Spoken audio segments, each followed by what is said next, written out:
Good morning. Rising from a temperature of 19 degrees to about 26 degrees at the moment. Welcome to Sunrise Daily. I'm Nelta Egbe.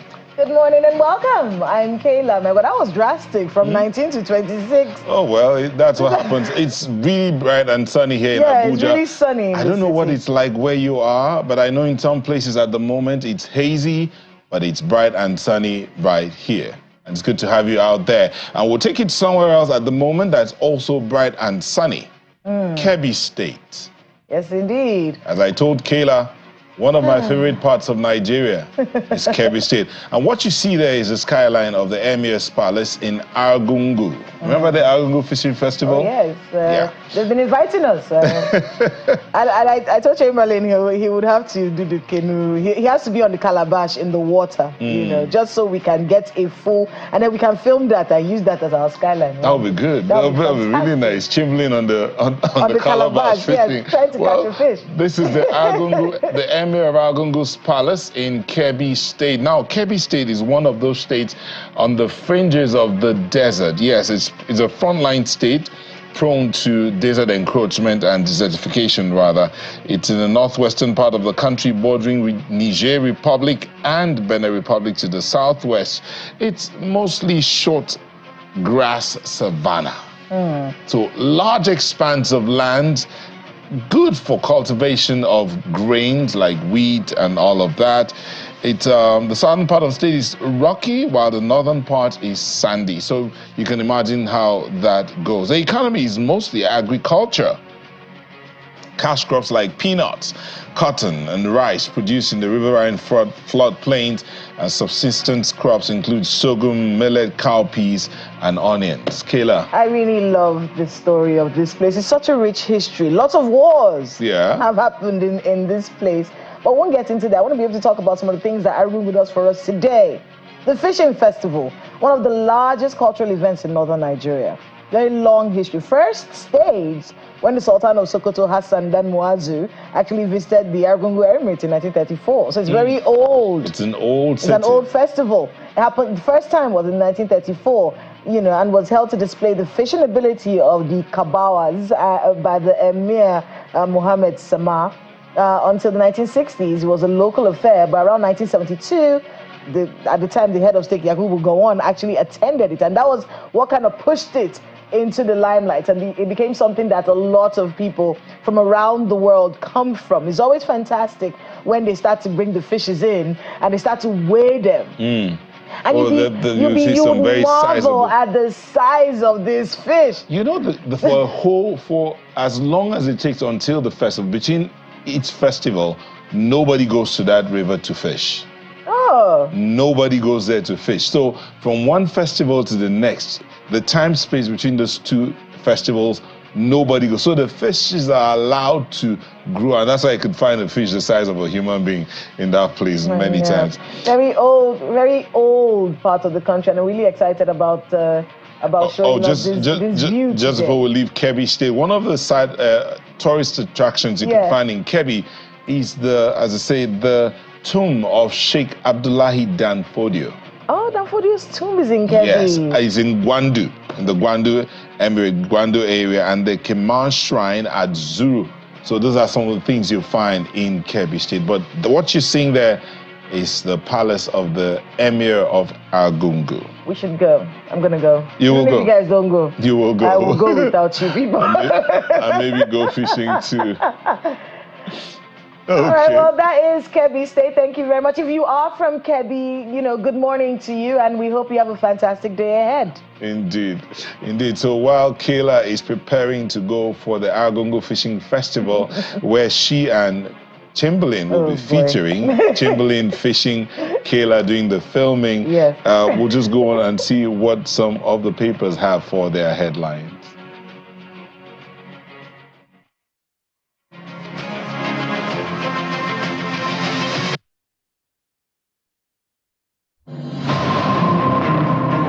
We begin a rundown of the papers this morning with this headline from the Nigerian News Direct. Kano government assures reintegration of 73 released miners as court strikes out treason charges. More on that from page 8. Tinubu's decision to release protesters driven by compassion, says the vice president. And Aline Dume calls for compensation for wrongly arrested miners, not rehabilitation. The Daily Times is leading with Sokoto government raising the alarm over infiltration of a new terror group, Lukurawas. This sector is currently operational in 5 local government areas, according to the Sokoto state government. More on that from page 2 of the Daily Times. The Nigerian Tribune is leading with federal government reversing the 18-year age limit for admission into tertiary institutions. Page 4 continues with that. The Minister of Education is hinting on review of the national education policy, warning tertiary governing councils against floating extant rules. More on that from page 4. The Blueprint is leading with the U.S. presidential poll.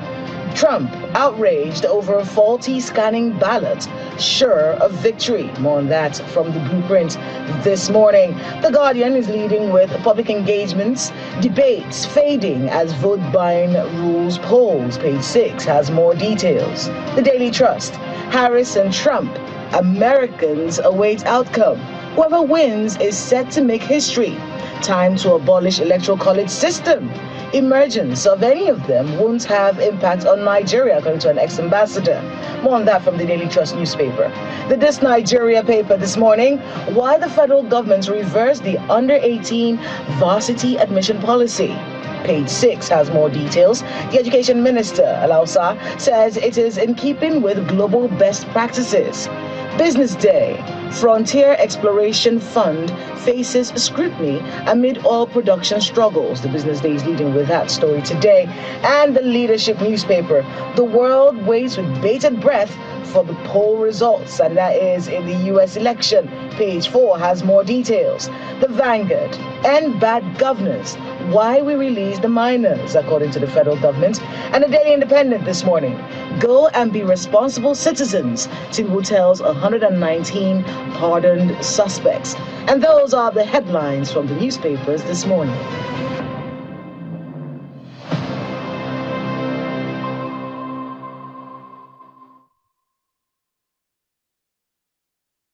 Well, those are things you find on some of the headlines today, but we will take a moment on Sunrise Daily, and we'll be back to pick up our conversations, protection of human rights and all that. Don't go away.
Instituted by the Nigerian police against the End Bad Governance protesters, majorly minors, who were arraigned on November 1st on alleged treason, resumes at the Federal High Court, Abuja. This time, however, the Attorney General of the Federation, through his counsel, is here to take over the case and discontinue it. The Minister of Humanitarian Affairs and Poverty Alleviation is attending the proceeding alongside other lawyers. At the resumed hearing, representative of the Attorney General of the Federation, Mr. Mohammed Abubakar, says he has applied to take over and discontinue the case. This development comes just hours after President Bola Tinubu directed the AGF and law enforcement agencies to release all the minors detained over the protests. Counsel to the first to 50th defendants, Mr. Femi Falana, did not oppose the application. Mr. Falana says that it was in accordance with the letter and spirit of the Administration of Criminal Justice Act, as well as several provisions of the Child Rights Act, stating that the AGF has the power to take over the case at any stage and exercise its discretion to discontinue the suit. The trial judge, Justice Obiara Egwatu, subsequently struck out the case. Counsel to the defendants applaud the release by the federal government, but calls for the release of other protesters in related cases. Yesterday, 19 people were also charged in Borno State, including minors. Again, we are calling on the government to discontinue all cases pending in different states with respect to the August protest. The Minister of Humanitarian Affairs and Poverty Alleviation has a mandate from President Tinubu to cater for the welfare of the minors. Before we return them, we want to do also due process of ensuring that they are medically fit. So we take them for safekeeping in the facility and make sure they're medically checked. And where we need to make additional treatment, we take care of them so that psychological they're also tested, and we ensure that they're safely and well treated and taken care of and giving human face to what happened. The release of the minors now puts to rest the case against them as they reunite with their families after being in detention for about 2 months. Emanuela Ekele, Channels Television News. And welcome back. Now, that matter, when it broke, it was I don't know. What tell me? Anyway. What don't you know? It's a story. Let's be honest here. It was a story that made us feel a little embarrassed and actually showed all the loopholes that were not covered, all the fault lines. We've had that conversation about those fault lines, and all of that has led to where we are today. And our guest, Mr. Awa Rafsanjani, is joining us this morning, to have a conversation about it because of where we are in this conversation about these young men. Thank you so much, Mr. Rafsanjani, for being with us on the program. Let's talk a bit about the situation as is now. Is it a little too late? Is it too little too late right now? These attempts by the administration to repair the situation. And there still are many people who do not agree with this decision. There are some people that believe that, look, if a law was broken, they should still face the wrath of the law. Where are you thinking, as a human rights person on this matter? Thank you very much. I think, first and foremost, those who were involved in this, what I call the greatest embarrassment to President Tinubu and the Nigerian government, surely they must be held responsible for the embarrassment they have caused the nation. And it is purely because of circumstances and because some people just want to please, some people. That is why they carry out this, barbaric action. We're happy that even the president acknowledged actually the fact that there will be investigation against those individuals that have perpetrated this act of inhuman action against not only the minors, but even the other, protesters who were probably not even part of any violence or any vandalization, because report has it that so many people that were even killed were not even actually involved in any, violence protests. There were a number of Nigerians that were equally killed by the same overzealous people. That has also been documented by a lot of, organizations, and I believe that even the government itself must have record of how some of its officials have killed innocent Nigerians who were actually participating in this protest. But I think in all of it is the lack of humanity that has demonstrated a lack of competency, in handling issues. And of course, the failure of governance in Nigeria, because ideally, there has been some kind of notice that there was going to be protests because people were actually tired of insecurity. People were actually tired, or rather, they are still tired of hunger, corruption, corrupt people, corrupting the whole, nation and moving freely without nobody harassing them. A lot of Nigerians are not happy, and because it's embarrassment to the nation. So, what I expected government to do was to genuinely and sincerely do something that will show to Nigerians that government is actually indeed working and intended to do something.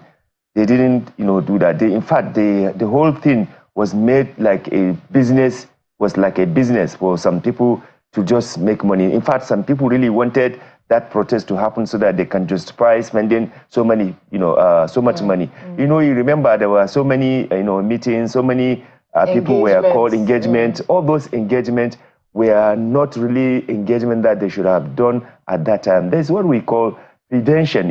If government had taken steps to prevent so many things that, will have led to this, we would not be where we are.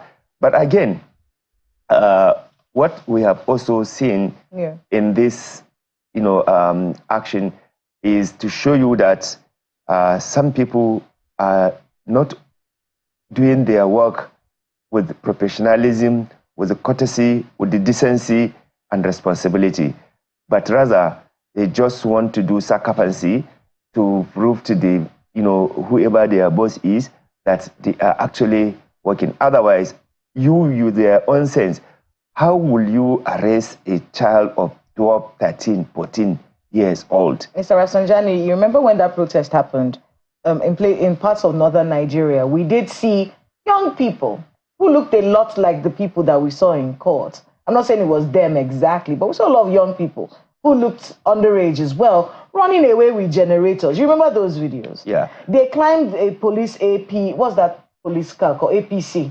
They climbed it. They were driving it around, right? We saw them vandalizing people's businesses. We saw people crying that their businesses were being vandalized by people who look a lot like the people that we saw in this court. Now, while we're talking about the protection of human rights, let's talk a bit about how these protests metastasize in many. This is the second time we're seeing that.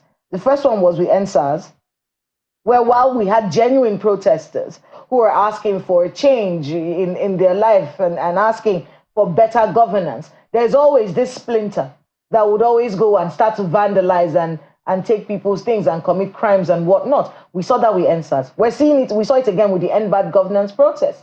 How should law enforcement, because I think what's happening in many cases is that a lot of it is like use it for, they say to the person who's wielding a hammer, everything is a nail. How should they be handling these sorts of situations so that we do not have breakdown of law and order, but people also have the right to express themselves, asking for better livelihoods? So just to give you answer to this is that is why we have law enforcement officers. That is why we have due process. That is why you did not take law into your hands. Now, if nobody is depending anybody who vandalize or who destroy any thing. Nobody is depending such kind of person, But the issue is that you as a law enforcement officer, you cannot behave like the same person that you are actually, accusing or trying. You as a professional, as somebody with the necessary training, you're supposed to handle things, in a manner that, it will not suggest that you are also doing barbaric thing, okay?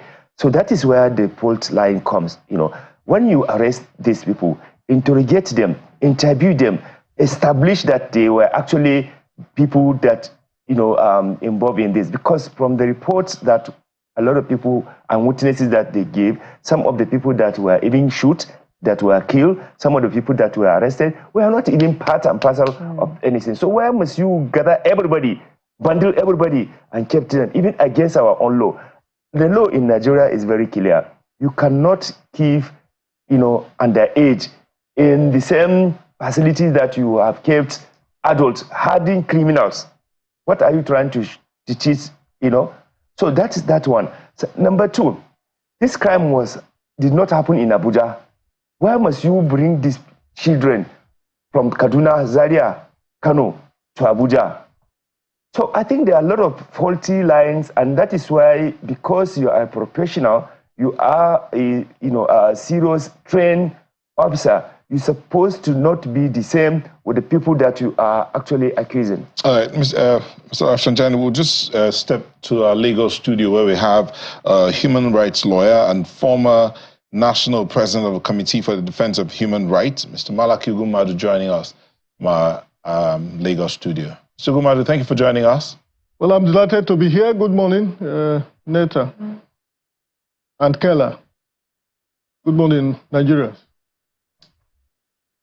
Okay, if you can hear me, let's just go in real quick here.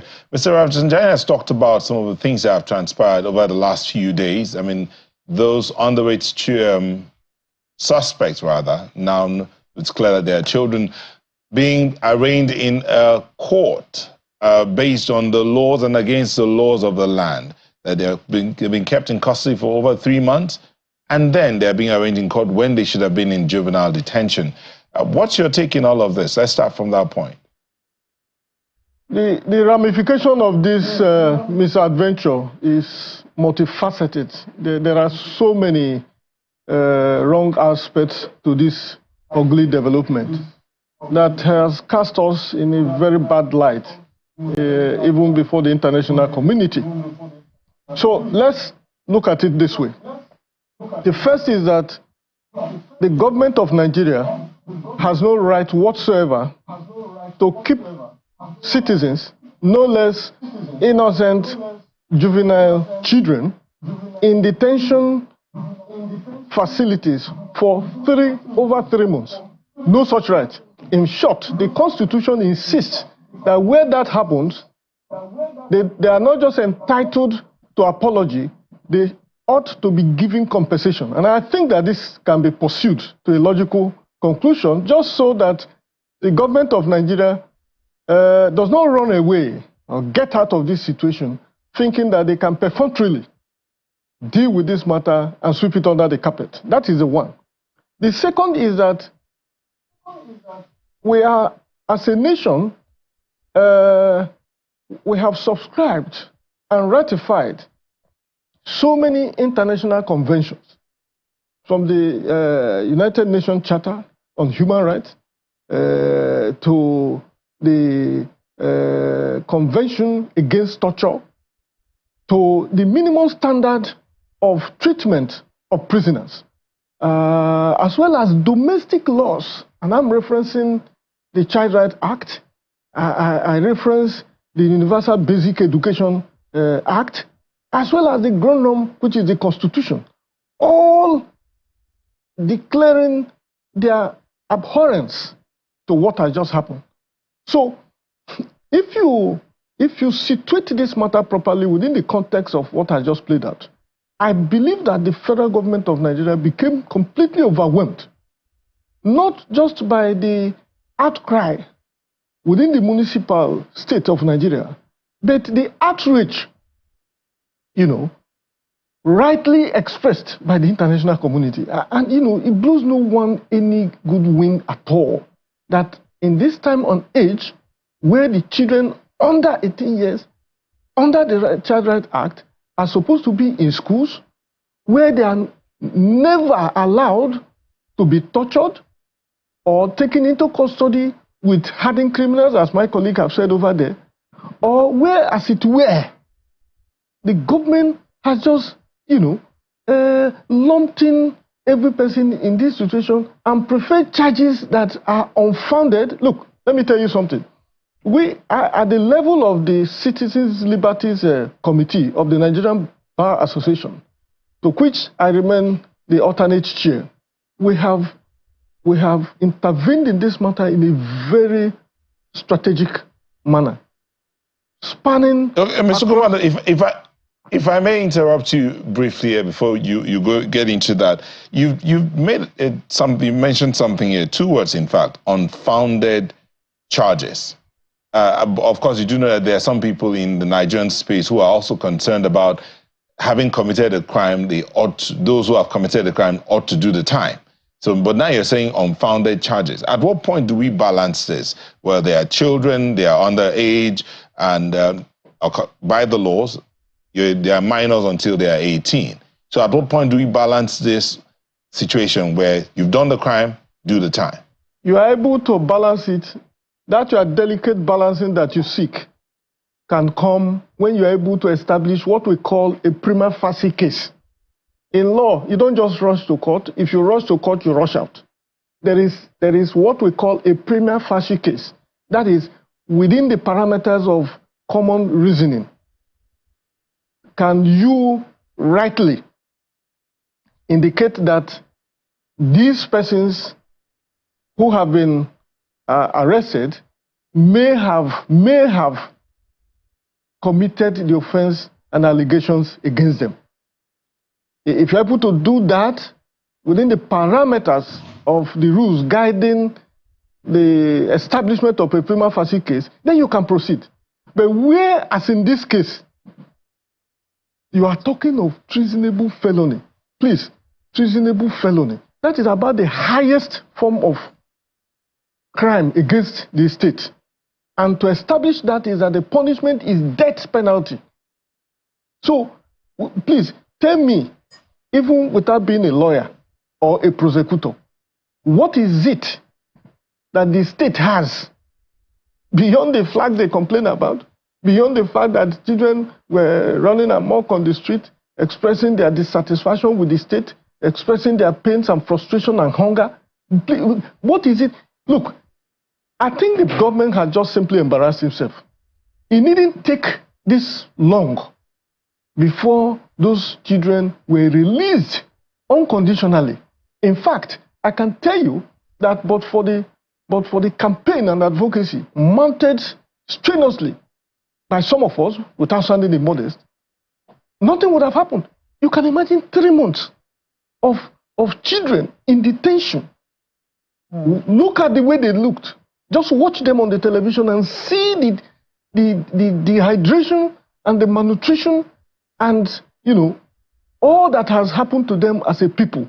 And then just oppose that with the flimsy reasons. Okay, even from the standpoint of the discordant voice from the government, the prosecutor, who is supposed to know all in relation to the evidence, a body of evidence that he has, talks about a very matured adult who have married, many of them with multiple wives, and that the same time, and almost in the same breath, the government of Nigeria, through the Minister of Information, had come out to say no, that these are minors, and that the president had directed A, B, and C.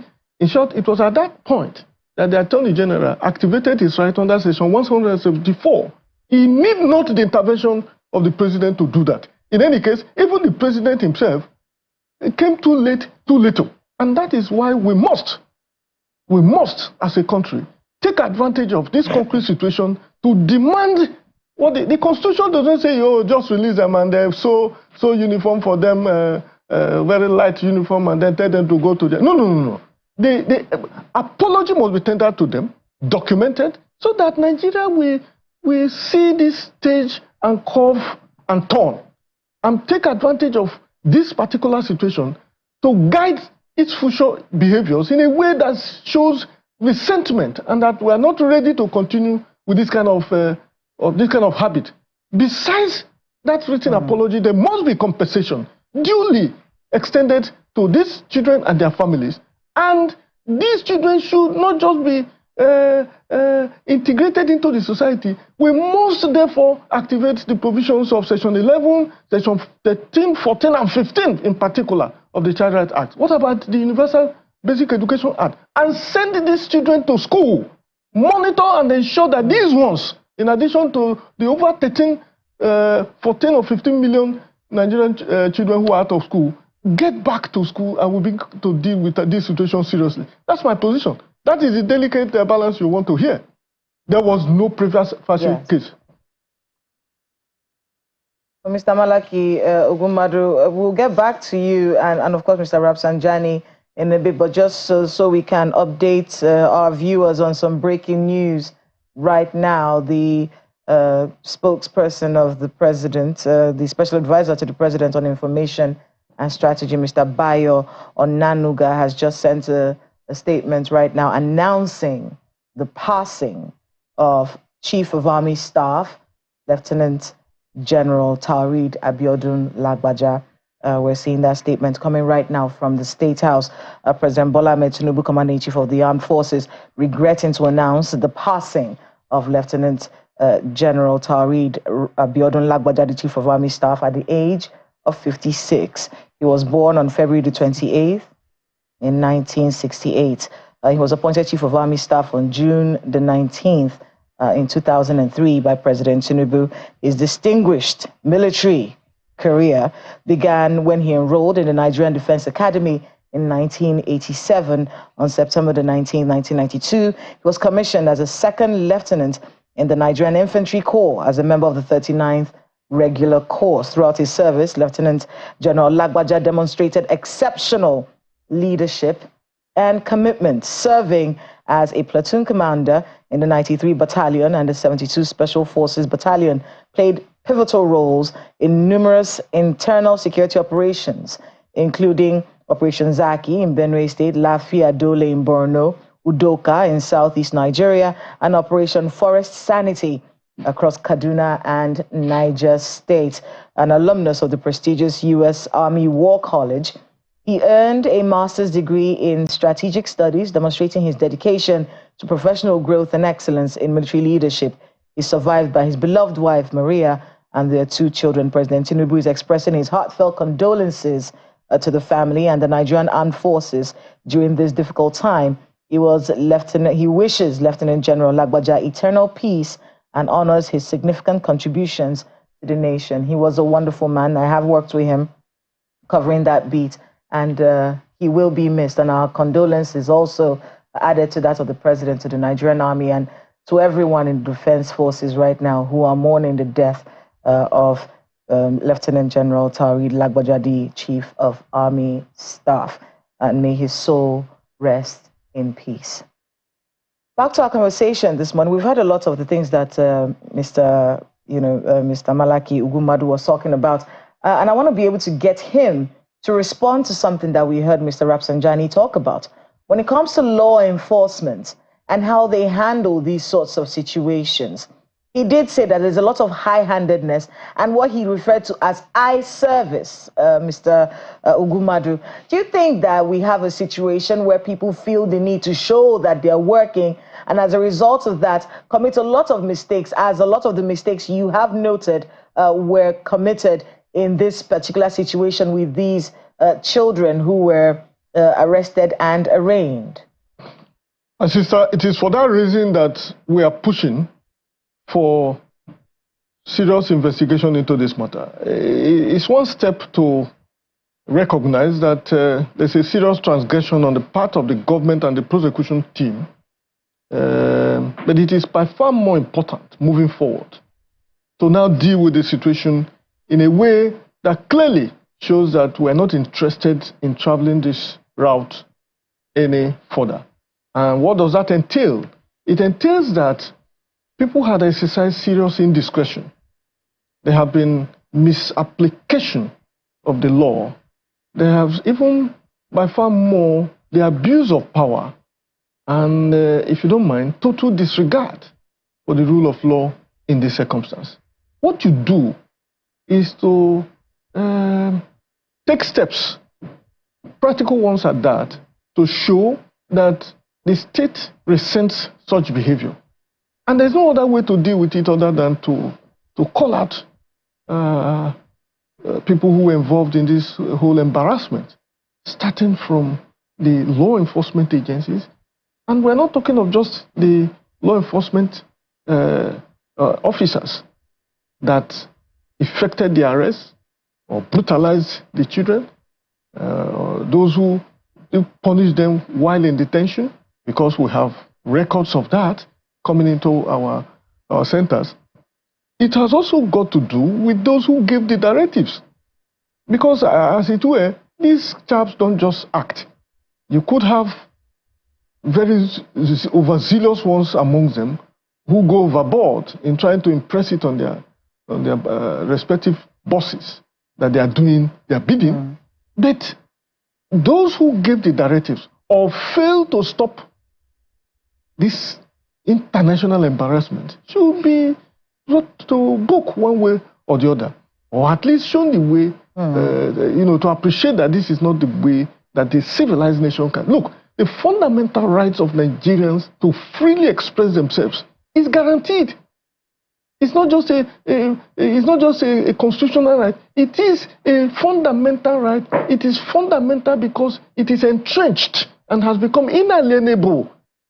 The technical meaning of that is that you can't just take it away perfunctorily in the way and manner that we do and then say, oh, God, release them. No, it doesn't end there. In fact, I am proposing that the children, their family, even civil society organizations, NGOs, as permissible by the law now, under the Fundamental Right Enforcement Procedure rules, can take up these matters and seek serious compensation on behalf of these children. And I'm very certain that the courts will be willing to make example out of this one. So you could see that if you have yourself cited or located along the line of this ugly development, you have questions to answer. And as a nation that have risen from the ashes of military rule, that passed through the difficult period of military hegemony in this country, we cannot afford, maybe because people never suffered. I did. I had my degrees withheld on account of this madness. We fought during the June 12th. We were detained. So many things. So when you talk about it, the way it resonates in some of us is not exactly the way I see it. It is not just as simple as the president had directed. The president will move further to now seek recompense. These people must be compensated. And if they don't, the laws are there to be activated to get damages as much as possible from this government. That is the way to go. I mean, speaking of compensations, I mean, that's not the only topic that we've been hearing, especially when it comes to courts in Nigeria. I'm going to come back to you, Mr. Malaki, in a bit. But I want to be able to talk with Mr. Rafsanjani a little bit about the appeal court in Abuja, and that ruling that we saw reversing the ex-CJN's CCT Court of Code of Conduct Tribunal conviction for asset declaration breaches. Now, this particular, it's coming as some kind of arrangement has been reached between Onogen and the federal government. But we remember what it was like in 2019. This man did not declare his assets, And then, of course, there were a lot of people who said that the case in itself was politically motivated. And this man has been pushing for this since then. Some kind of settlement has been reached right now. We don't know if he's going to sue for compensation, but we do know that the 10-year ban on him holding public office has been reversed. And his accounts have been unfrozen. He's allowed to live his life again. But talk to us a little bit about the ramifications of that. And one of the things that he said back then, and I'll never forget it, was that this was painting the judiciary in a very bad light, because it was coming at a time when judges were being raided and all of this was happening, that the trust that the Nigerian people were having in the judiciary was being eroded by the government at the time. Let's talk a bit about that dynamic and where we are now with Onogen's case. Thank you very much. I think one of the incredible damage that political elite have done in this country is to rubbish judiciary, is to make judiciary a commercial institution that if you have money, you can, purchase, judgment. You can just do whatever you want. And that really clearly undermines the confidence that Nigerians and even international community, has in our administrative justice system. This is something that we cannot continue to allow it to happen. A situation whereby some people will go and procure judgment just because they think they have money or they have power. They must compel, something to happen without due process. I think is really one of the greatest damage that is happening to our administrative justice system. If you do not deal with the judicial corruption, it is going to be difficult to actually achieve even the peace that we are all, admiring to have. A situation whereby somebody did not win election, will rig the election and tell you we'll meet in court. And because allegedly they have, did what they want to do with the judiciary, then the judiciary will now be the one to be announcing the winner of the election. We have to stop that. And that is why we are calling on Mr. President to do two things. One, ensure that you set up a proper, judicial sector reforms. Because if the corruption and the laziness and the lousiness and the, all sort of, negative thing that is embedded in our judicial system, if it remains, definitely it will not be good for our country and for our democracy. So we need to have a proper judicial reform in the country. In the past, there are some, we have had judges that nobody can approach them, to go and procure judgment because of the integrity they have, because of the fact that they are not those people that you can try and, bribe, Today, the thing is like a market. That's a sad story. Since a rigger will tell you that let's meet in court, he knows that he rigged the election, or she knows that she rigged the election. And because she knows that she has already planted some people, in fact, the allegation now is that most of the judicial officers are planted by many politicians. So that, in the event they have issue, they will get favorable, judgment. You see the whole allegation that is even going on Wiki now, it's all part of this. And we must not, as a nation, allow that kind of thing to be happening. The second reforms that Mr. President must do is still on criminal administrative justice system.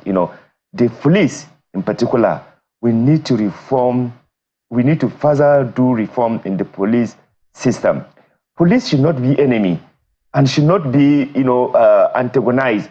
Do you know how many number of police we are losing in this country almost every week or every day? They are killing them and nobody is even knowing. And unfortunately, Nigerians are not even sympathizing with them because of the misconduct of some of them. We cannot allow our policemen to be killed like ants. And when they kill them, to even get their family to have their compensation is a problem. Go and check, go and see what is going on. Because also the recruitment process needs to be addressed. You cannot go and be recruiting crooks and criminals that you cannot validate their own behavior. And then you expect to have a better people that will come and do better things. So we need to do something about recruitment process. You cannot go and be selling, or giving bribe to buy recruitment forms and then pay bribe, to get, recruited, pay bribe to be posted to what they call lucrative places, pay bribe to get your promotion. How do you expect police to work? Mr. Rafsanjani, you're painting a picture of a reform of the entire country. We have to reform these two aspects: the police, or rather the security sector, and the judiciary. Because if these are not, done professionally, responsibly, the citizens will lose hope and confidence. And then the international community and even international investors will not come and do any investment here. Let's get to Mr. Ugumadu. Mr. Ugumadu, you were the one that put out that word about compensation. So let's start off from that point of compensation. Former CJN Onogen, now discharged and acquitted. But I remember, if I do remember correctly, at that time when that case came up, according to the Code of Conduct, he actually did not have a case to answer. That was the argument in some quarters. And as Kayla also mentioned, there was that news that this whole thing is being orchestrated by the political class. So now the courts have discharged and acquitted him. Whether it's based on a settlement out of court or whatever, everything is now put aside. Is that where we should be? Is that how it should have gone, going back in history to where it all started from? I think the starting point is to say that it is regrettable that we ever found ourselves in that situation where the Chief Justice of the country was put in the dock. The hunter became the hunted, and that was regrettable as a practitioner of law. The second point is to say that there are options out there for the former Chief Justice of Nigeria, and he knows the law. There's what we call malicious prosecution. If you have been maliciously prosecuted, or in their own word, persecuted, that activates your right to challenge what has happened. That is the one. The other is to stick to what I have said, to say, well, this couldn't have just happened. And I think I listened to his counsel, Awumolo, SAN, on your station, when he said, what do you make of a man who rose from the basics as a junior lawyer called to bar, became the Chief Justice of Nigeria, and rubbished the way he is rubbished? I make the point that if he feels strongly about what has happened to him, that is why we have the rule of law. Once there is a wrong, there must be a remedy. We say, ubi jus, ubi remedium. Once there is a wrong, there must be a remedy. And the more of these actions that are taken, the more we deepen the jurisprudence of law in our country, the more we aim at the certainty of the law and go beyond prevarications to dealing with these things and these matters in a very settled manner, so that whoever suffers the same kind of transgression in the future could have a precedent. And that's how we develop the law. So it is not sufficient to just stop at settlement. Settlement is fine. But in many ways, it is also another form of compromise. If you say settlement, you mean parties have come to shift grounds and agree on a peaceful, amicable way out of court. So, but there must be, except of course, like my Lord Justice Onego would know himself, that the terms of settlement now executed and entered as a consent judgment also has integrated into it a clause precluding him from, taking further actions in respect of that matter. If he signed up to that, well, he has tied his hand, Otherwise, yes, otherwise, and that is where some of us, otherwise, this is the time to, because he has suffered everything. Again, seek proper compensation. I mean, Mr. Malaki, that actually brings me to my next question, which has to do with what sort of settlement is this? It's not a plea deal. It's not a plea deal. This does seem like the kind of settlement that comes with civil cases. At least that's how it looks. It's not some kind of plea deal. And I think a lot of legal pundits will have a lot of conversations around this. But just to get your thoughts on this sort of settlement in this sort of matter, are there things that we don't understand about what this settlement actually means, and does it apply in this case? This question is not lost on me, and I think you have probably dealt with a lot of legal matters to ask this kind of questions. Yes, settlements are easily contrived within civil trials. There's what we call compoundment of crime. And if you're not very careful, you come close to that when you're trying to settle in criminal matters. So it is not as easy as you do have, within civil trials and within civil cases.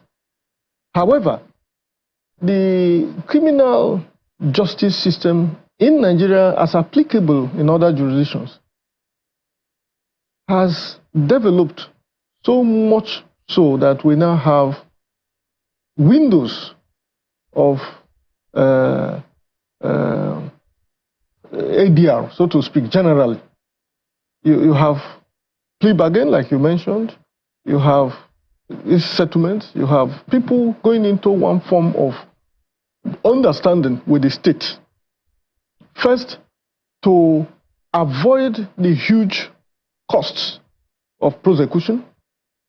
Secondly, to save the time of the court, the precious time of the court in pursuing such matters that could otherwise be settled out of court. And thirdly, in a way that attracts faster recoveries in cases of stolen assets and so on and so forth. In other words, our laws, the Administration of Criminal Justice Act, recognizes some of these developments and mechanisms to deal with cases that are otherwise, otherwise that can be handled in an amicable manner between parties. But I think the point you seek to make is that, so what then happens if you have situations in which criminal allegations were leveled against not just any other person, but the former Chief Justice of Nigeria? And if you recall, part of the drawback of that case was that it was pushed. There was a pushback. It was advocated that you don't just pick a judicial officer and straight into the conventional courts, whether the High Court, Federal High Court, or even the CCT, without first exhausting the internal mechanisms of dealing with the same matter before the National Judicial Council. And that was about the first problematic hurdle that case suffered. The rest is history now. But I think that, you really don't know how you will end until you have dealt with all the vicissitudes of life. Now that the former Chief Justice of Nigeria have found himself in this situation, it would be nice if he looks at the terms of settlement that he has executed. I'm sure he will be interested in just licking his wounds and allowing the whole thing, leaving the whole thing for God, as we do most often than not in this part of the world. But for the sake of future. Mr. Gumadu, I'm afraid we'll have to leave it at this point. So I want to thank you so much for coming in. Mr. Gumadu, Malaki Gumadu is a human rights lawyer, a former president of the Society for the Defense of Human Rights. Thank you, former national president. Thank you for coming in this morning. Also here in our Abuja studio, we had Awal Musa Rafsanjani, Civil Society Legislative Advocacy Center. Thank you for coming in this morning. We're going to ask you how it was when you went to monitor the elections in the US, but we'll take that up another time. Again, thank you for coming. Okay, I just come back this morning, and just honor this invitation. Thank you, thank you. But we'll get you in to come and talk about the election. Right. At this point, we would take a break, and when we'll come back, we'll be stepping into the Business Morning on Sunrise Daily Studios. Don't go away.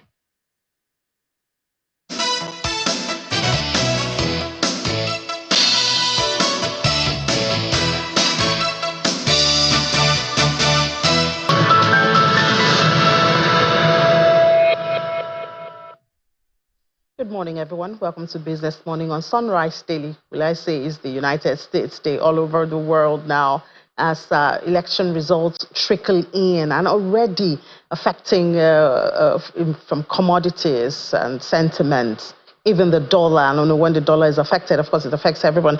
But let's find out more about that during this 30 minutes of business that we do before we head back to the Sunrise Daily Studio. We start from the global space. Oil, of course, is top on that list, fell as much as 2% on Wednesday after 2 sessions of gains as the dollar surged under projection that Donald Trump, a former president, will become the next president of the United States. Also, there's the crude stocks on the United States. It rose more than forecast. So we look at the numbers now, and we see that oil, Brent, dropped 1.5% in one trading session. That's $74.36 a barrel, 1.5% down. In the red, WTI follows suit at $70.88 a barrel. And of course, this is on a surging dollar, weighing on commodities prices. So once dollar goes up, every other thing becomes more expensive, demand drops. So a Trump presidency could see policies that may further pressure the Chinese economy. You know, Chinese is a major driver of oil prices. I mean, if they're not in a good place, that means demand will weaken and then it's come back to price. The dollar was set for its biggest one-day rise since March 2020 against major pairs as the Trump trades took off. A stronger U.S. dollar makes greenback-denominated commodities such as oil and gold more expensive for holders of other currencies, and in turn, it reduces demand. And talking about Donald Trump,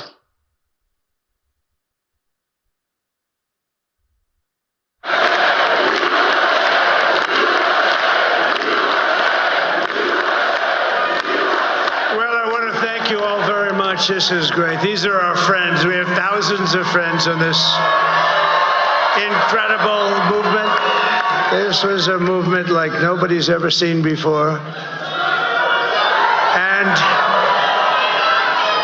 frankly, this was, I believe, the greatest political movement of all time. There's never been anything like this in this country and maybe beyond. Well, the result is not official yet in the United States, but we see the Republicans leading from the presidential to the governorship to the Senate and the House. Republicans leading, and there you saw Trump leading by over 51%, while Kamala Harris is about 47% the last time I checked from AFP. So wait for the official, but I mean, Trump is already excited and the market is already reacting. If you're following Bitcoin, you will see it got up to the highest, a new high, 74,000. I think it's still retaining that up to this morning. Unfortunately, that does not mean good news for the Naira, but we'll talk about that more. Let's see how the Naira traded at the close-of trade yesterday. We saw for NFM, the Naira dropped 0.33%, opened at 1,606 Naira 90 kobo, but closed at 1,671 Naira 32 kobo.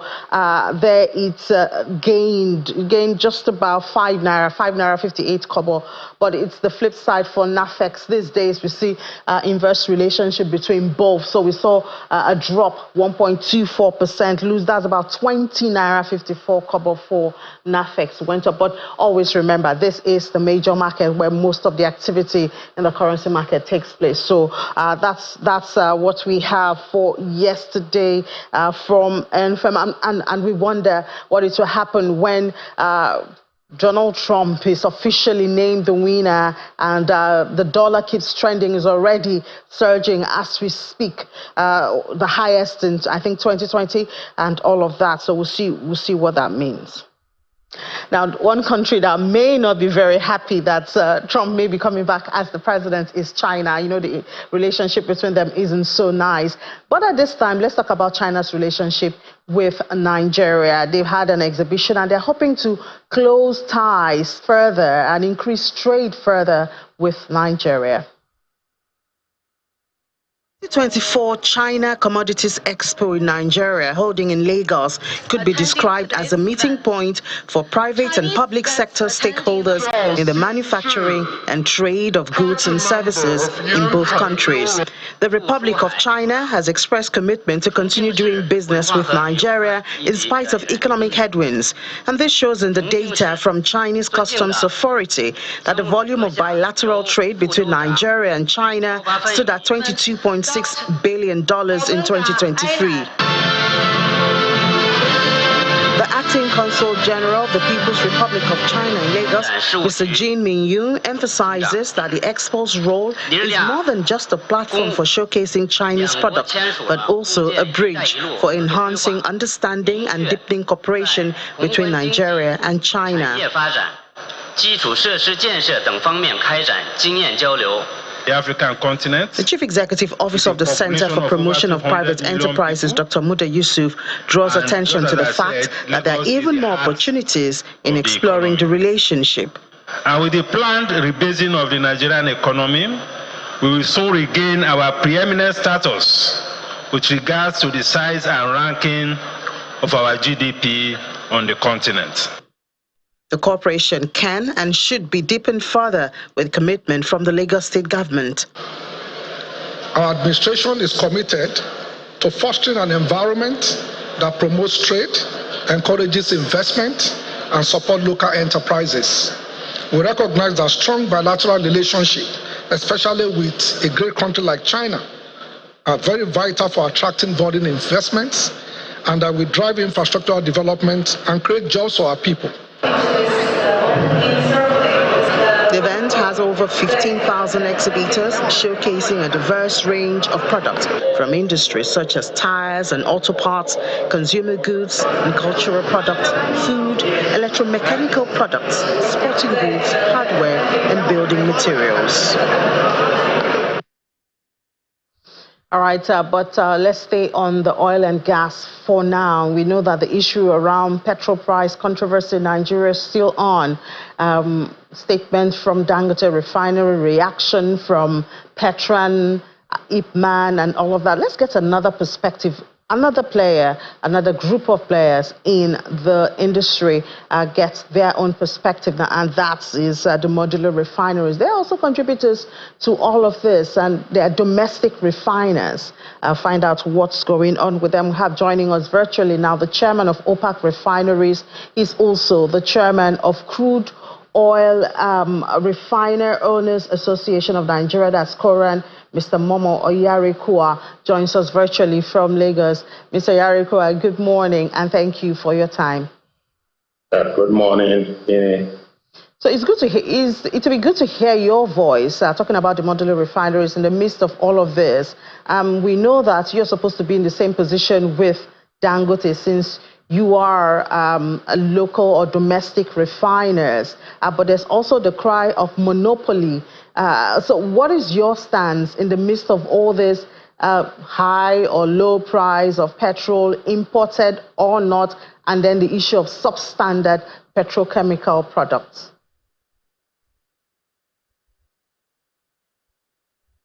To put it in the right perspective, COAS is not just about the modular refinery.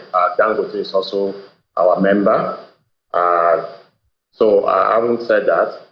I think the issues that have been going on in the last few days about pricing, about Dangote trying to monopolize and all of that, for us as an association, as COAS, we actually don't think people are being fair to the refining industry. We are seeing it as an effort to frustrate local refining in Nigeria.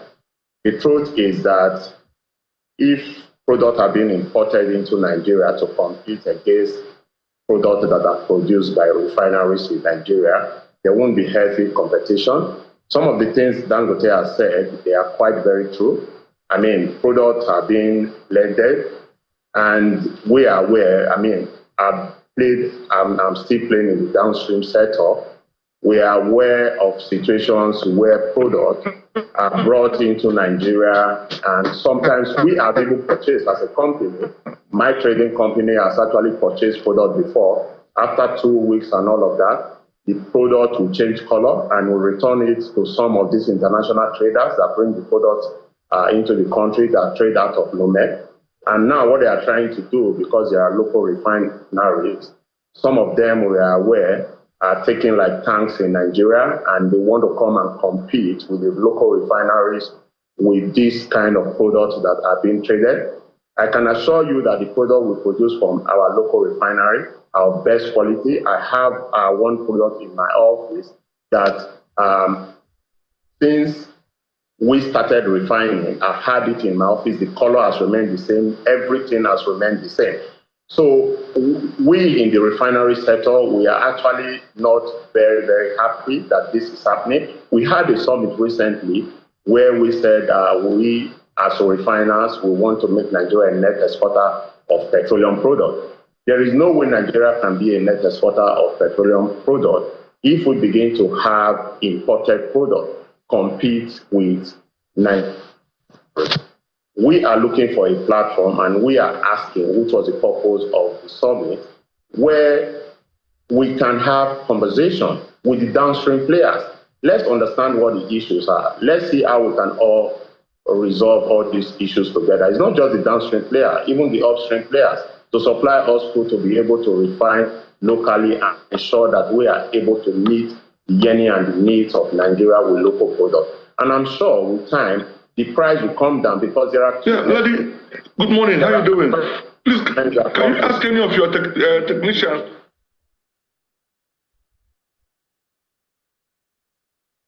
Looks like there's a bit of a clash. There's a bit of a clash there, Mr. Yarikura. We apologize for that. I think that's our next guest, trying to, but I think that has been taken care of now. Can you hear me? Could you please complete your I can hear you. Sorry about that. So like I was saying,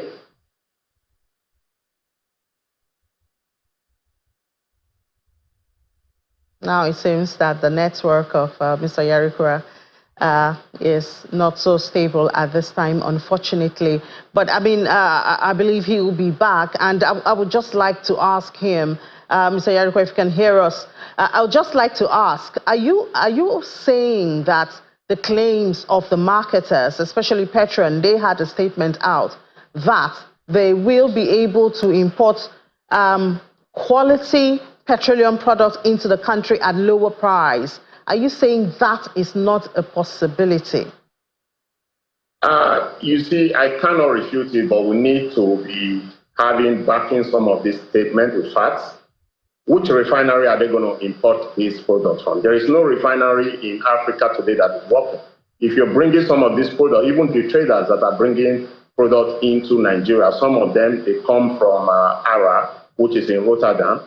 They don't come from refineries directly to Nigeria. If you are going to Singapore, you are going to America or any of this part, how much is it going to cost you to transport a refined product from those areas to Nigeria? Let's be very clear. If any association is saying that they can import products into Nigeria, let them declare where this product is coming from. One of the statements I read was that, they are waiting to get FX at official rate. I mean, that's exactly what I wanted to say. Two things come to play when it comes to refining and the sales of refined products in Nigeria. There is the FX element, which we are all aware today. FX has been going up. It's very, very unstable. It's about, at the parallel market level, it's about 1,700 something, 700 plus, depends on who you are buying from.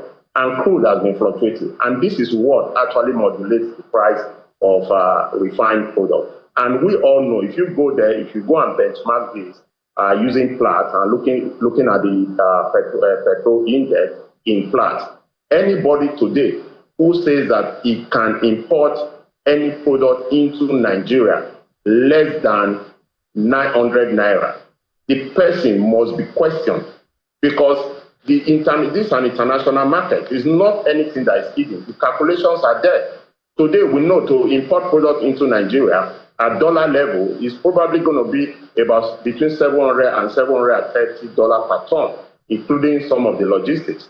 So if you put that, if you calculate all of that, the minimum price you perhaps may be getting depends if you are paying interest to your bank. If you are not paying interest to your bank, you're going to probably be getting about 1,000 naira. So, and someone is saying that he can import cheaper than one of our members who is probably selling his product now into the local market at about 900 or something. I don't see how that is going to happen. We need transparency in this industry, and for what we have been saying is that let there be collaboration between the downstream players and also the refiners so that we can find a way. What we are doing today, nobody is giving us incentive. There is no incentive to the refiners. Even recently, the president said that we should be supplied coal. None of us has been supplied coal. Nobody is even discussing with the modular refinery owners. It's only Dangote that they have had conversations with. These are all frustrating. We've been in this industry now for 7 years, and it's all frustration. We need some form of support. All right, we do hope that support will come, but I guess our hope now will hinge on the regulator. The Petroleum are saying they're waiting for their license to be approved. You have said from calculation, it isn't possible to actually import quality products at a lower price. So I guess we can only look up to the regulator, NMDPRA, at this point to weigh in and protect both investors and consumers. You see, some of these things, they are a form of aberration. When you go into the PIA, even part of the PIA says that if there is a gap in supply in Nigeria, the only people that even have the legal right to import products are even the refinery owners first. If the refinery owners are unable to now import, that's when you go to the big marketers. Some of these things are not being followed. We are thinking that there is an effort to frustrate refining in Nigeria, because if the law is to be followed, the refiners, even when they are not able to even refine properly, the law says that they should be the first people to import products. So we think there is a collaboration between the international traders who are trading products into Nigeria, our local marketers, and some of the people in the downstream setup, and perhaps maybe some elements in government to frustrate the refining industry in Nigeria. And that is what we are seeing. It's been a struggle. All the time we are swimming against the tide. All right. I guess, I think just as I said, the regulator will have to step in. As the media also, we do have the responsibility, and apparently that's why we're having this conversation, to bring everything to the limelight, get the parties involved, to tell Nigerians what's really going on, and we'll keep at it. Mr. Momo Oyarikoa, the chairman of OPEC Refineries and also the chairman of Crude Oil Refinery Owners Association of Nigeria, COAS. And as you said, they don't just cover the modular refineries. But thank you so much for your time this morning. Thank you for having me. All right, as I mentioned earlier, today is all about the United States, and we know that Mr. Trump is leading and already getting really excited. Let's talk a little bit about that, and then we'll come back and talk about what it means for Nigeria.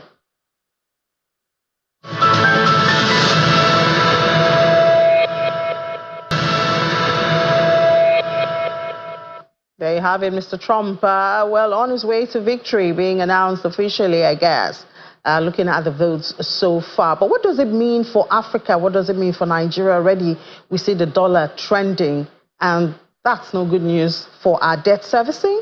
Neither is it good news for oil and all of that. But let's find out now with what it could mean with Mr. Oji Udemezue, the managing consultant and chief executive officer of Flame Academy and Consulting Limited. He joins us virtually from Kaduna State. Now, Mr. Udemezue is actually supposed to talk about the market, but I can't help but look at this first and see what this could mean for Nigeria. Mr. Udemezue, good morning, and thank you for joining us this morning. Morning, Nini. Can you hear me? I can hear you, Mr. Udemezue. So what does the Trump win mean for, let's just go straight to Nigeria. What does it mean for us? Trump's winning means a whole lot, not just for Nigeria, but for a whole lot of the emerging markets, Africa, Asia, in fact, the whole world. Because it is believed, and I also believe strongly, that the uncertainties, the geopolitics we have in the Middle East, in Asia, Russia invading Ukraine, and so on, that those wars and rumors of wars and escalations are going to be tempered now. They're going to, he has his own way around global leaders, and they also have a whole lot of respect for him. Let's not say that they fear him, but he is a very strong leader. He was able to curtail ISIS and a whole lot of other issues we had in the Middle East. So his winning will mean that all the sources of inflationary pressure, like the Ukraine invasion by Russia, caused disruption in supply chain, both oil and gas, crude oil and so on, wheat and several other commodities that come from that axis of the world. And that was what actually triggered the main round of inflation from 2022, which has caused problems not only in Nigeria, but all over the world. Can you hear me, Ini? I can hear you, Mr. Udemezue. Go ahead, please. So with his winning now, we expect that in the medium to long term, those issues or wars, Israel, Hamas, Hezbollah, Iran escalation, and so on. In fact, he even promised that before he takes over in January, that he would have resolved the issue with Russia and so on. I also believe that the rest of the Middle East will listen to him more and then get this whole war settled. If that is done, inflation globally will begin to temper and get better, and you see global economy strengthening again beyond its current level. Now, so I believe that Nigeria's GDP will also become a bit stronger than the fragile position here now. Yes, the price of crude oil may not go as high again as it has gone before, but for Nigeria that's also a positive because we're still very dependent a whole lot in imported crude. Even if the local refiners will have to import the crude oil like Dangote, they will get at a better price over time, and I believe that that will reduce the high cost of things in Nigeria and will also cause better pricing of commodities. Inflation will come down. While dollar is strengthening quite all right, I also believe that Naira will also get some, breather. Okay, Mr. Ademizu. Yeah. Okay, Mr. Ademizu, let's hope that all those good things will come to pass as we see that Mr. Donald Trump is leading. But I mean, before you came on, we did talk about the oil and gas, and we wanted to see a bit about the sentiments, how all of the controversy with the petrol price and, all the policy and all of that is affecting investors' sentiment. So we do know some of the high points in the oil and gas is that Africa Capital Alliance recently they sold shares worth 19.8 billion of Aradel Holdings PLC following the listing, and we've seen a lot of things profit taking going on with Aradel that led to a negative market last month. Now we also see Unicel, well, not very much known, but now we see it's a Nigerian-owned oil and gas production solutions company, and we've seen it trending. It's been on a gaining rally for a couple of weeks now. And then we have Oando. Oando just released its results. The suspension that was on it, trading its shares, has been lifted. And we've seen the result, Oando PLC reporting 45.5 billion in pre-tax profits as supply trading business boosts 2 trillion naira. So looking at sentiment around the oil and gas counter, amidst all that's happening in the industry, what have you observed? Okay, can you hear me? I can hear you, Mr. Ademizu. Please go ahead. A lot of great things are happening in the oil and gas sector. Can you hear me? Any? Go ahead, Mr. Ademizu. I can hear you. Okay, so the oil and gas sector is becoming more and more exciting, with Oando leading the new waves of divestment.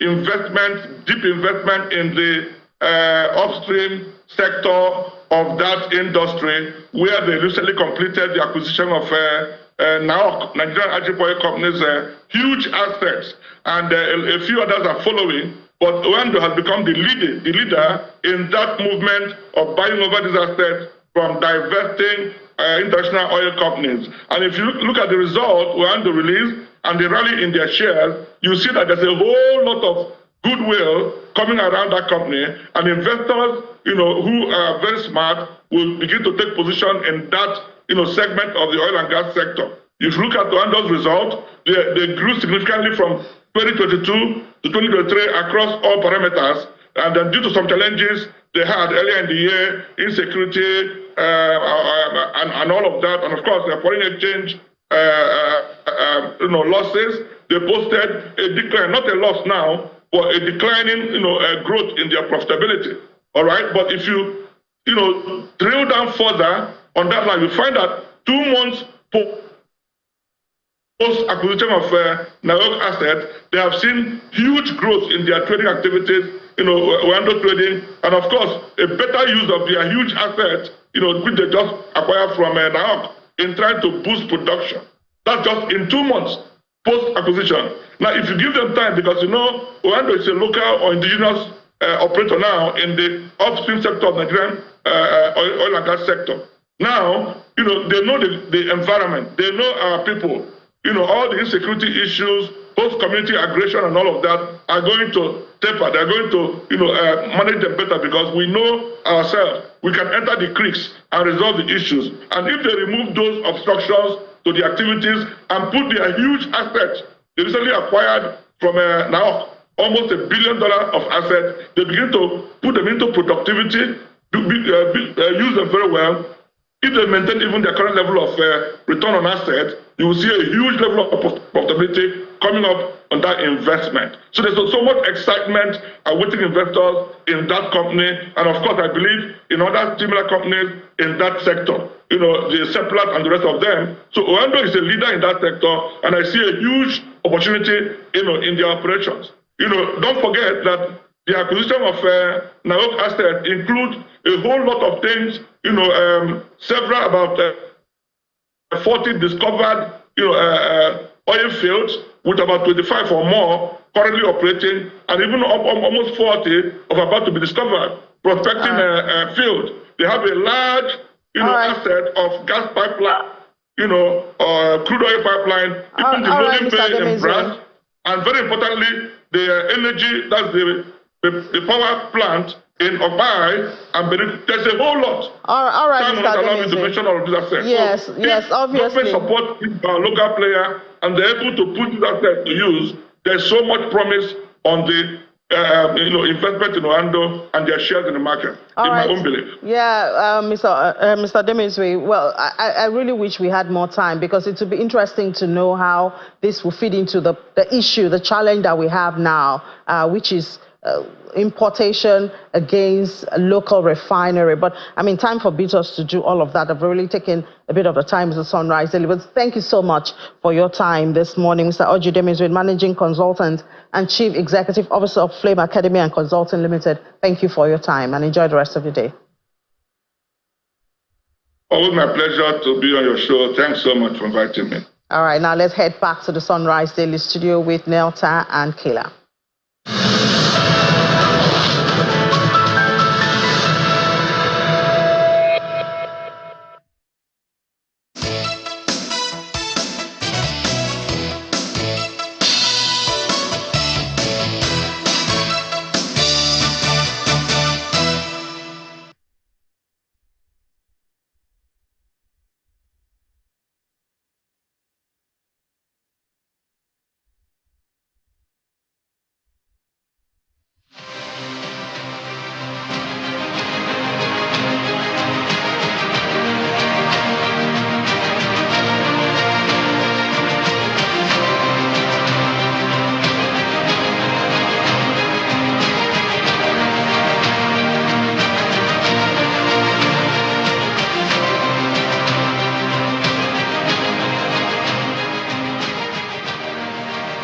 Welcome back from Business Morning, and very interesting developments we've had. It's been quite a busy morning, really, if you look at it. A lot of things have happened since we came on air, and we're just going to be following up on one of those things, and that has to do with the U.S. elections. And joining us right now from monitoring those elections is Hamzat Lawal, the Chief Executive, Connected Development. Hamza, it's nice to have you with us on the program. Thank you so much. Nice to start, Kayla. Good morning, and thanks for having me. Tell me what you're looking at there with the elections. We know people have not slept. You look like you haven't slept in a while, trying to get all the details of this election and actually keep us up to date. So talk to us about what the figures are saying right now. Well, it looks like Donald J. Trump is going to win the election, or has even won the elections, because I see congratulatory messages already dripping in from world leaders. The Prime Minister of India has just congratulated him, and more messages are coming in. So it looks like we have a new sheriff in town in the United States of America. But for me, is he a new sheriff that we know, or a returning sheriff? Returning sheriff. Well, the two can go together. Returning new, there's a new guy who's going to take the helms of affairs. That would impact global politics, global affairs. That would be keen on immigration And for me, well, we are here as a joint delegation from Nigeria and the Gambia that I'm leading. And for us, we want to take lessons from the US experience so that we can integrate it into the ongoing conversation around electoral reform in Nigeria and other African countries that were election observers. And I think for me, it's fascinating how they engage in the elections. Because, before November 5, they've been voting that have started, in designated points, in ballots, mail-in ballot system, so that people who are not in America, people who are in the embassies or military personnel can go and vote, or even electorate that wants to vote before the election day. The only thing is their votes will only be counted when polling closed by 8 p.m. Interestingly, talking about polling, in America, they open polling by 7 a.m. and they close by 8 p.m. And they have a machine that counts this ballot paper. Only in cases where you have a close tie that they have to recount with machine, and sometimes they will also use a manual system to count. And interestingly also, you can vote electronically or you can vote manually. And what we saw on their ballot paper was really fascinating. You have candidates of presidential elections. You also have that of Congress, the Senate, on what we call House of Rep. But they also have state assembly, and they have judges. They also have amendments on their constitution, and also referendum and local state laws. Because again, in America, every state has their own unique law. I'm in the state of Maryland, where the secretary of the electoral board, interestingly also, for every state, unlike, yes, you have the National Electoral Commission, but in every state you have a secretary of the board who oversees elections, who are independent and who just, conduct this election, and all the votes are tallied and then aggregated and published. And I'm sure if you've been following the results from yesterday, the results have been coming in after polls close. And what was interesting is, unlike in Nigeria, where you say stronghold or where you say undecided voters, because in the US, some states are strongholds or for these two candidates. But here you have the swing votes. But it's not about individual, it's about states. Unlike in Nigeria, where you say, you're going to target some local governments or some constituents. Here, it's about the state and also the role of electoral college. And for me, it's really interesting just to learn all of this and how we can integrate it into Nigeria's electoral process as we go into 2027. But what's important is how can you build a system that is free from interference, because even here, yes, we know Donald Trump raised some issues a few days ago. Of course, every politician will always try to, drop buzzwords just to create that tension, because yes, there was a bit of tension, in America, and there was increased security. And we saw my next question is, which has to do with the mood on the ground. You joined us from Maryland. And you talked about some things that you'd want us to incorporate in our electoral system. And talking about the electoral college, I don't know if as a country we'll be ready for the complexities of something of that magnitude. But just so because it does seem like Donald Trump is winning both the electoral college and the popular vote as well. Votes, so it is a pivotal one. It's different from the last time where we had differences, but right now it looks like he's leading on both fronts. But talk to us a little bit about the mood of the people, and just what their hopes are from both sides, really, both people who support the Democrats and those who are supporters of the Conservative Party. So we did some pre-election assessment, talking to electorates on the streets and just feeling the pulse and getting their feedback. And most of the issues, so interestingly, there's a lot of first-time voters. So we went to a few higher institutions here. There are a lot of first-time voters, and there were even targeted messages for Gen Zs, because there's a big Gen Z movement here in America. So about Donald Trump and Harris campaign team were really coming up with messages that would resonate with them. And a lot of them, some of the issues they talk about is jobs, taxes, immigration policy, global peace, inflation, And, what's the future like for America? Energy, security. So it's really quite interesting because for me, it seemed like, okay, is this a Nigerian election or American election? Because, it's almost the same thing that is worrying us back home, that they're also keen about, creating jobs, they're talking about taxing. So because again, when you listen to Trump, he's saying, oh, he's going to create tax incentive for billionaires. And if you follow our work with Oxfam, we're talking about global inequality, where, the rich continue to get richer because they're enjoying a lot of incentive in terms of taxation. And now Donald Trump want to make the richest rich get richer. So again, it's quite interesting and fascinating, but, filling the pause. One thing we've also seen is patriotism for country, where a lot of people are putting their country first, irrespective of being a Democrat or being a Republican. And we see this play out on election day, where you even have people that are part of the electoral system, those people who conduct election, because you have judges.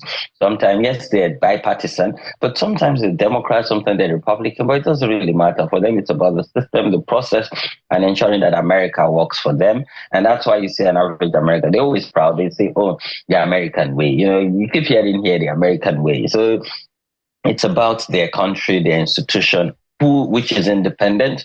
It's about the rule of law and ensuring that things are done right. And they're very proud. I can tell you that they're very, very proud. Hamzat, there are those who would argue that based on his reputation and the things that happened when he left office the last time in his first missionary journey, if I may use that phrase, as president, and now he's coming back. From the time he left office till now, some things have happened. In that last election, where it looked to see if there was an invasion of the Capitol Hill, even though that has gone back and forth, some have been discharged, and some of those cases are still pending. And then the tax issues and all the other issues around him. One would think that these matters would have swayed the voters in the build-up to this election. How did that play out from your own observations? I think that there's going to be a bigger conversation, not just in America, but across the world. It's as if the world is not ready for a female president. Yes, I'm an observer. I don't take side. And besides, I'm not an American citizen. So, I'm just here to observe, to learn, and to integrate back into my country and continue our global debate around election, polarization, fake news, misinformation, and disinformation. But it seems the world is not ready for a female president. And I think, this means we have a lot of work to do. We have a lot of advocacy to do. Donald Trump is an interesting man. I don't know how he does it, but he's the center of attention. He's the center of news. With all of this scandal, all of this, all of these things hanging around his head, they still find a way to navigate through it. And of course, if he's sworn in as president, you know what this means. He gets immunity. He might even pardon himself from all the charges and allegations. So, but I think as we also rethink how we are going to fix our world, because again, we all believe there needs to be a new order. As we rethink this, I think we need to now start investing in leaders of values, investing in people with principle, because again, when you occupy public office, a lot of things are not supposed to hang around your head. But this also tells you that there's a breakdown of values, principles, and maybe we need to fix politics, not just in Nigeria, like Madam Obi would say, but across the world, so that we don't have people with questionable integrity in public office. Okay, you said something earlier I thought we should just follow up on. You said the world is not ready for a female president. But there are female prime ministers around the world, around the European nations, to be precise. Female prime ministers, more or less, like they are leading those nations. But is it the world not being ready for a female president in America, or Americans not being ready? And swing that to Nigeria, where we've had some women come up to contest for the office of the president, be it at the party level for the party primaries. And then we had one that actually contested for the office of the president at one time. Where exactly do we stand in all of these things? Well, and when you look at females who are leading as prime ministers, they're always men or so-called strong men who are trying to pull them down. And we also saw how they showed leadership even during the time of crisis, particularly COVID-19, because countries that are led by women as prime minister really fared well. I think that, because Nigeria and America, practice presidential system of government, I think that it's quite interesting. Honestly speaking, I think they're not ready for female president, and we're not ready. And I remember I wrote an article saying, when would we have Madam President, in my own generation, in my own time. And this is what we also discuss around, the gender gap, the gender inequality, and the role of women in politics. But I think ultimately, and honestly speaking, and I'm not trying to mice words, even if I'm an election observer, we are not ready. America is not ready for a female president. Nigeria is not ready for a female president. And I think this has to do with, that whole generational or transitional mindset around what is the role of women, not only in politics, but in society, in government, in decision making. And I think it's just sad and it's unfortunate. And I hope that we can have that global conversation, but starting locally, changing this narrative, changing this mindset, building up consensus. Hopefully in the near future, in our time, we would have a female president that we call Madam President. Has a nice ring to it as well. Just so we can update everyone on what's going on, President Bola Ahmed Tinubu has congratulated President-elect Trump. We're seeing this message here from the Special Advisor to the President on Information and Strategy, Mr. Bayo Onanuga, and he reads, President Bola Tinubu extends his heartfelt congratulations to President Donald Trump on his re-election as the 47th President of the United States of America. President Tinubu looks forward to strengthening the ties between Nigeria and the United States amid the complex challenges and opportunities of the contemporary world. President Tinubu says, and quoting him here, together we can foster economic cooperation, promote peace, and address global challenges that affect our citizens. According to President Tinubu, Trump's victory reflects the trust and confidence the American people have placed in his leadership. He congratulates them on their commitment to democracy. And that's just part of that statement that we're getting there from Mr. Bayo Onanuga, with the president congratulating President Trump. I'm just going to ask you, just on a personal level, what do you think a Trump presidency means for the Nigerian people and for our corporations with them when it comes to business and the economy and security? These are some of the things that we're concerned about. Yes, interestingly, we know that America has shown that they are our friends, they are our allies in terms of fighting insecurity. We know the Nigerian people enjoy support, and I know that the National Security Advisor has strong ties with the people and government of America. So hopefully this means that there will be more support around coordinating regional and global effort to fight insecurity. I also know that, yes, we do business with America. There's even a big business community between Africa, America, between Nigeria and America. I also know that they have a big diaspora coordination. They even call it the African-American Diaspora Commission. And you see, I met a couple of Nigerians who are even on the leadership of that, just to continue that business environment between Nigeria and America. We also know that USAID provide funding for healthcare, for education, for social development in Nigeria. So for me, what this mean and what this should mean is, and I hope that President Tinubu would try to get on the phone with, President-elect Donald Trump before he's even sworn in, just to talk about trade. And now we have a new minister for trade. Talk about trade, what kind of partnership we want that shows fairness. Talk about, the global economy in terms of energy, poverty, and talk about global inflation, but also talk about global peace. Because I think one thing that President-elect Donald Trump want to jump on is how can we bring about global peace and stability? Because, the world is sort of in chaos. Talking about Russia, Ukraine, talking about Israel, Palestine, and even what's happening in Gaza, sadly. So this is some of, and this all have implications to Nigeria, to the regional economy.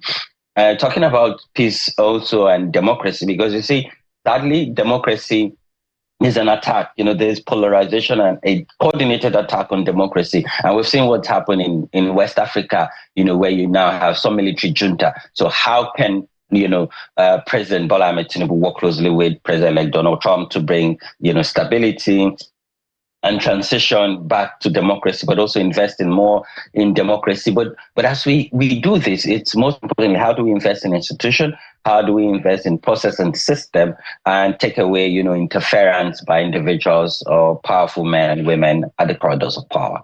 Hamzat, before we let you go, there was something you said earlier that I thought we should just pull back a bit and look at that, where you said they put their country first. I think I wrote putting their country first, America first. And that's, in his first term as president, that's one of the things that President Trump was known for, America first. And you asked that question, when will we get to the point where we can say Nigeria first? Right now, in the Nigerian space, we have rebranding Nigeria, we have the charter that's coming up, all in a bid to put Nigeria first. What do you think we can do so that from the ground up, I saw a 5-year-old telling me he was being corrected for something he did wrong, and he kept on going, I'm an American, I'm an American. Where do we start? How can we get to that point where we can be bold enough to say, I am Nigerian, in spite of all the challenges there might be? And are there challenges? Plenty of them, both in Nigeria and out there in the US. So what do we do? What lessons can we draw and apply to get to that point where Nigeria stays first, regardless of what political party or ethnic or religious affiliation is? I think, but from leadership, that's top, bottom, and bottom up. I think it's for people to understand that, we're not different from each other. And when we put our country first, things get to work. And for people to understand that, Nigeria is the only country we have. And anywhere we are in the world, we will be second-class citizens. But when we're in Nigeria, this is our motherland, this is our fatherland, this is ours, and this is a country that have given us an opportunity to contribute our own quota. Nigeria is still a developing country. So what this means is it's opportunity for every individual to act. I think also it's how do leadership relate, respond, and react to her citizen. Because an American can, any American that gets stuck or get in trouble anywhere around the world, the country would come for him or her. And I think we need to show leadership where Nigerians know that they can always count on their country, on their government. And as much as they give, they also get, because to whom much is given, much is expected. So if they give their all to their country, they hope and they know that when their country, when they are down, their country would come for them and uplift their spirits and rescue them and ensure that they protect and guide them. And that would what's going to make the world respect us, that we do not joke with our citizens. The value for life, the value for service, and the value to ensure Nigerians enjoy the dividends of democracy. The world would respect us, we would respect ourselves.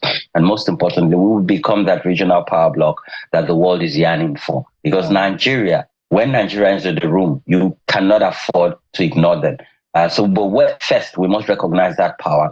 We must recognize that courage. And we must take the bull by the horn as a people, as a country, and stand tall and proud. Listening to, at least reading what Mr. Bayo Onanuga has released that the president said, acknowledging, I want to be able to get your thoughts on this, acknowledging the United States' influence, power, and position in determining the trend and course of global events. The Nigerian leader, President Bola Ahmed Tinubu, trusts that President Trump will bring the world closer to peace and prosperity. Oh, yes. That's something we're hopeful for. Is that policy-wise, and listening to the rhetoric of his campaign and looking at his antecedents, because he was the 45th president of the United States, and now he's the 47th. Is that something that we should be hoping for? Oh, yes. I think that, I like the words the president used after congratulating President-elect, because you cannot take it away. America is a global power, and America sort of sets the trends. And even if they say, they don't interfere, we all know America interfere in every other country. So they should use this power. They should use this interference to bring about global peace, to bring about global solidarity. Like I said, the world needs a new order, because what's happening now, it's absolute chaos and madness. And we cannot afford to continue like this. Children dying for no reason, innocent children, hospitals being targeted, place of learning being targeted. women being killed. So, yes, President Trump must use that power that he wields and must rally around, mobilize world leaders and call for global peace and unity, global solidarity, and build a new pact. Maybe this presidency of his would inform what becomes of his legacy. And I'm sure he wants to roll back on all the negative that is attached by his name, his brand, in previous terms. So this is an opportunity. And I think President Tinubu was spot on, to make it clear. There's no need to mince words. I am glad my leader is saying this. Maybe this will bring about also stability and peace and security in the West African region, because Nigeria is in the center of all of this crisis as well. Indeed, it is a rare opportunity being given to a leader to, either consolidate on his legacy or even change it. Many people do not get this opportunity. President Trump is incredibly fortunate to be given this opportunity to rule again. And like you said, change a lot of things, or even, he might even stand on those things. We never know with President Trump, But just as because of course your election observation will be wrapping up in the United States, just to give us an idea of what you're getting from the feelers in Maryland, for instance. And of course, a lot of people have been talking about the battleground states and how all of this is going to play out in the days to come. Of course, we know how the elections are in the United States. With time, a lot of things start to come to the fore, a lot of issues start to come up, people start to disagree with one thing or the other. And then the question of questions, is Kamala going to call Donald Trump and concede victory? Something that he is known not to do. Oh, we know that, I think she would call him because, this people here pride themselves to be Democrats and to embrace democracy and to instill trust in the system. So hopefully that call will come in. But here in Maryland, there's been excitement because the state senator-elect is a female, a Black African-American. So there've been excitement and enthusiasm because they're more also keen about their local politics and someone who would represent them in Capitol Hill. So it's really exciting here in the state of Maryland. So, but in coming days, like you said, there will be some intriguing conversation, and hopefully fake news, misinformation, and disinformation do not take the front burner, because this is something we're also learning, we're also observing, and how to counter misinformation, disinformation, the role of external forces and polarization. And this is great lessons for us. And like you said, we're winding down. I really cannot wait to come back to Nigeria to eat Begiri and Ewedu. Thank you so much. Hamzat Lawal is the Chief Executive Officer, Connected Development, who's in Washington observing the elections. Thank you once again. Looking for Maryland. Thank you. We'll look forward to when you get back, and hopefully we'll see how we can apply some of these lessons to our own democracy and move it forward. Thank you once again. Do try and catch some sleep. All right, there. Okay, so let's come back here and look at some of the feedback from you, and we'll start out with this one from Professor Imonoha Inakina. He says, as a democratic government, this government must re-educate its overzealous officials to desist from acts capable of truncating this fledgling democracy. Thus, the sustainability of democracy is hinged on the fear of palpable anarchy through civil disobedience by the citizens is the cause of stability of our democratic institutions. We have this one from Dr. William Oladele Enyola. He says, he's skeptical about this story, the so-called underage were children when they committed treasonable crimes, but adults when it comes to voting in elections. And a lot of people have had this point of view, but one at a time. We have to be able to get the right things done. Yes, they may be underage. There are courts for underage children. There are procedures. So the problem is not, why should they have been arrested in the first place? Is that the procedures were not followed. And those are the issues. We have to be able to make our institutions, security agencies, better in handling these sorts of situations, and our judicial system as well, just to do what's right in these sorts of cases. And finally, before we go, in the course of the program, we brought that news about the passing of the Chief of Army Staff, Lieutenant General Tariq Lagbaja.